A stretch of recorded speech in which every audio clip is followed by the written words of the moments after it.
Over the last 3 years, you guys have seen me do some pretty crazy transformations. I've literally pulled things out of dumpsters, off the side of the road, all different styles, mid-century, art deco, everything in between. What about those pieces that come along every now and then that maybe don't need a full refinish but definitely need some love?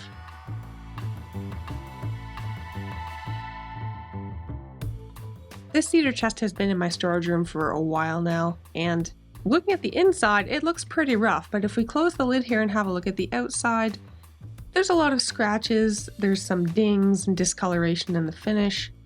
Got some beautiful walnut veneer, but there's a few parts that are loose, and overall it just looks pretty dingy and used.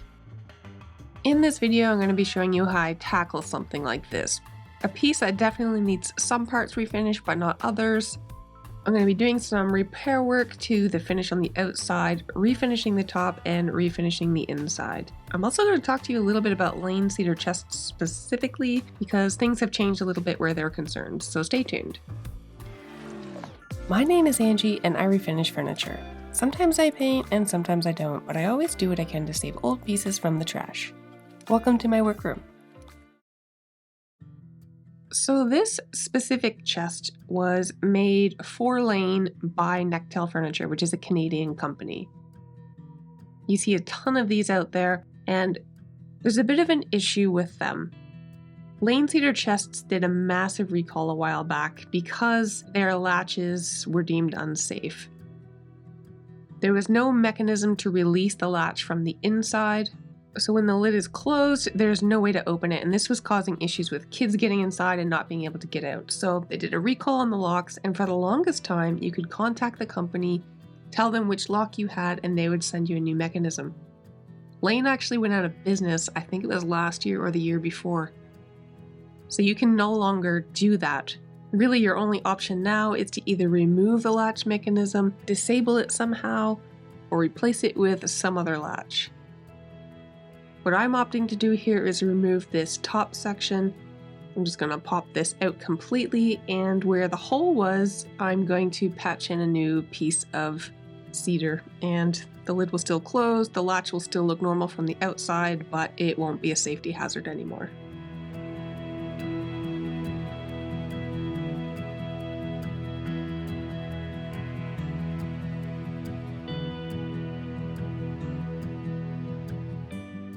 You'll see on the back here that it says 1998 for the style number. That is not the year it was made. You always want to look at the serial number on these chests. And in this case, this was made October 31st, 1966. Now what's interesting about this serial number is that normally on these chests, it's reversed. So October 31st, 1966 would actually read 661301 normally. For some reason, it's in the right order here, and that's kind of interesting. There's a bit of water damage here, and this hinge is a bit rusty, so I'm going to pop all the hinges and screws into a little Evapo-Rust bath.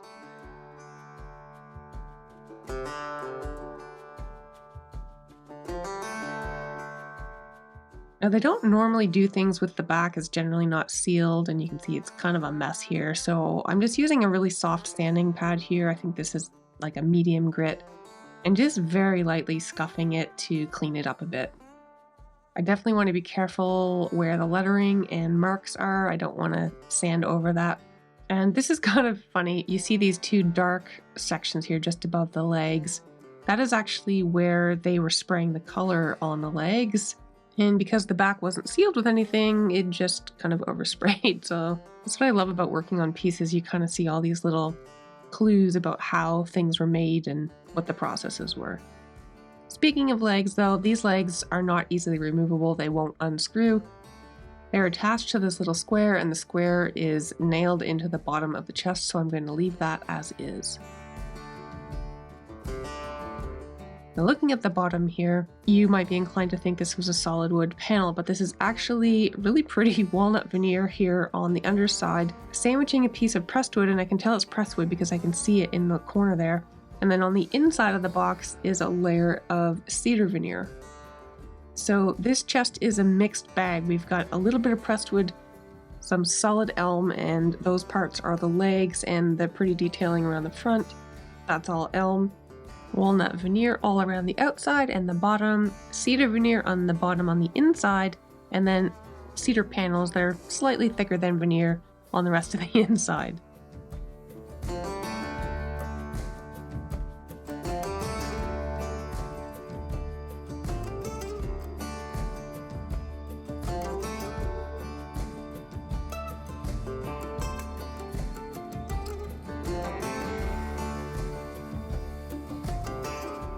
Because this part of the cabinet isn't getting a full refinish, just a refresh, I'm using some crud cutter to clean it very thoroughly. And as far as the inside goes, I don't know what the heck someone put in here. It looks like someone tried to coat it or seal it with something, but it's nothing that I've ever seen before. Cedar chests are typically not sealed inside because it would render cedar kind of useless, and you know, the whole point of having a cedar chest is its inherent resistance to insects and of course the beautiful scent. But whatever this is, it's gotta go.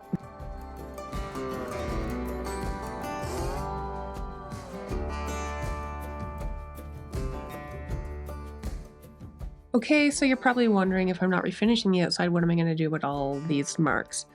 I'm using a little bit of stain. Now there's different ways you can do this. This is how I'm choosing to do it.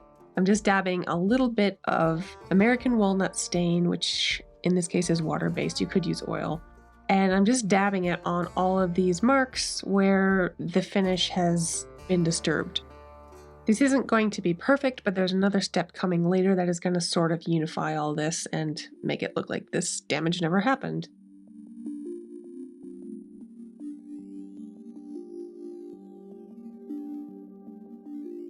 And I'm using that same stain on the leg. Now the reason I'm opting to use water-based is time is a little bit of the essence here, and water-based stain is usually ready to seal pretty quickly as opposed to a couple of days with an oil-based stain.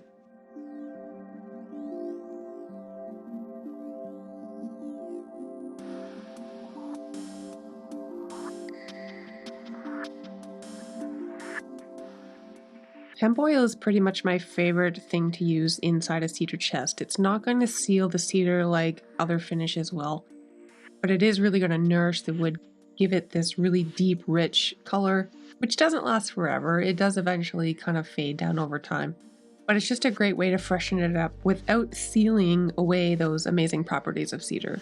Some people prefer to use cedar oil, and that's totally fine too.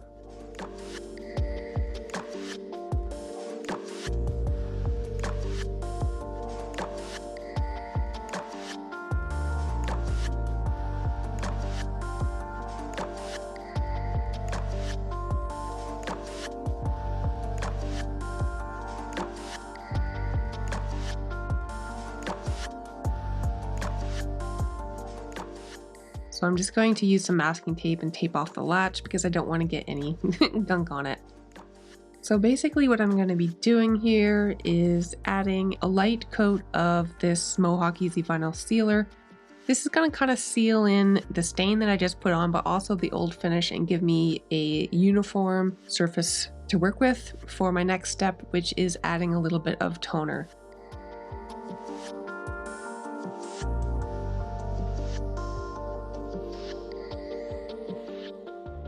Now what the toner is basically a tinted lacquer. In this case, I'm using the color Perfect Brown. This is probably my favorite color, and it's the most universal with mid-century pieces, although it won't work for every piece. This is what it looks like after 2 very light misting coats of the color, and you can see it's now more uniform. All those little marks have kind of just disappeared. You can't see anywhere that I put stain. So now I'm sealing with some Mohawk pre-catalyzed lacquer. Now you see this fog, and you're going to see it kind of come flying this way in a minute. That is some toxic air soup. So if you're ever using lacquer, make sure you're working in a really well ventilated area, that you've got a respirator on. And to be honest, really, I should have long sleeves on while I'm doing this. It is something that I'm probably going to change here in the near future because the stuff is pretty toxic.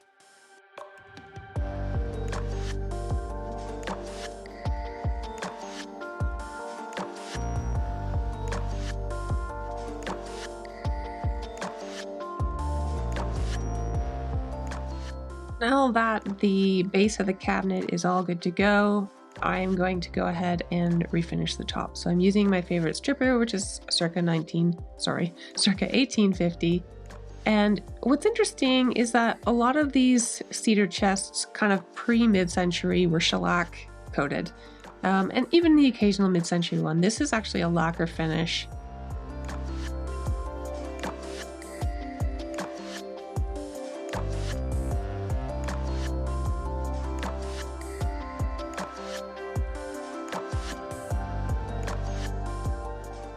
To get the gunk off the edges here, which is actually a piece of solid elm trim, just using this little scraper, and you can see here, if I can hold it properly, with 2 fingers, that's how little pressure is needed to kind of scrape this off.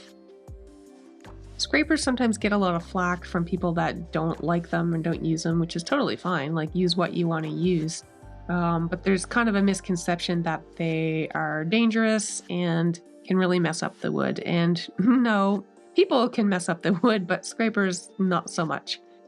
It's all about technique and practice, and I've been using scrapers for years now, and I can count on one hand the amount of times I've nicked or dinged something, and most of those cases were because the wood was uneven, so a scraper can be a really effective tool if you take the time to learn how to use it properly. So I need to cut a piece of cedar to patch in here, and to do that, I'm just squaring up this hole because it wasn't quite straight. And using that little block of cedar you see, I'm just going to cut a patch. Now, it's not going to be perfect. The grain isn't going to line up exactly. And the color will probably be different because it's different boards, but it's better than leaving a gaping hole or leaving the latch, which is dangerous and shouldn't happen.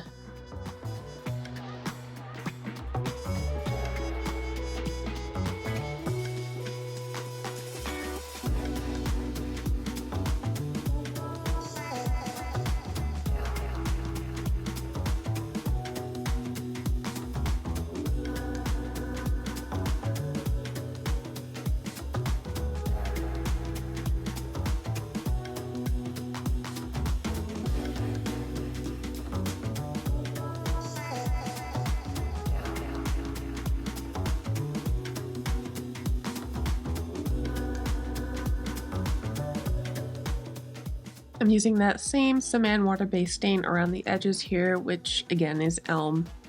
I won't be putting any stain on the top. I have a different procedure for that. I'm going to need these edges darkened up.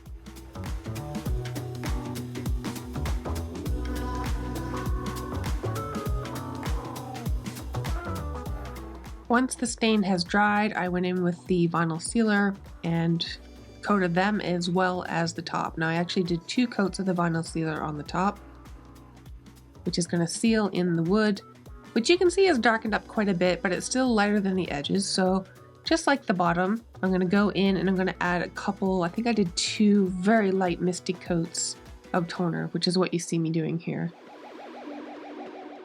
And if I just slide in the original finish next to the top, you can see that they're really close. I'm happy with that.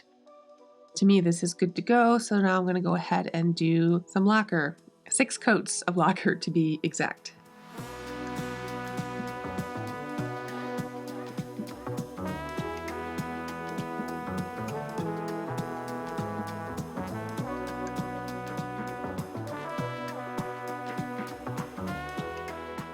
And I'm happy with how these hinges turned out. As you can see, there's no more rust, so I'm going to pull these out, dry them off, and reattach them to the chest. When I stopped into my storage room to find a project for this video, I had to literally dig this chest out. We got a ton of snow last weekend, and yeah, it was up to the latch, so I only had this tiny little shovel that goes in my car to dig myself out, but I managed. Anyway, having a look back at what I started with, this is a perfect example of a blend between touch-ups and refinishing.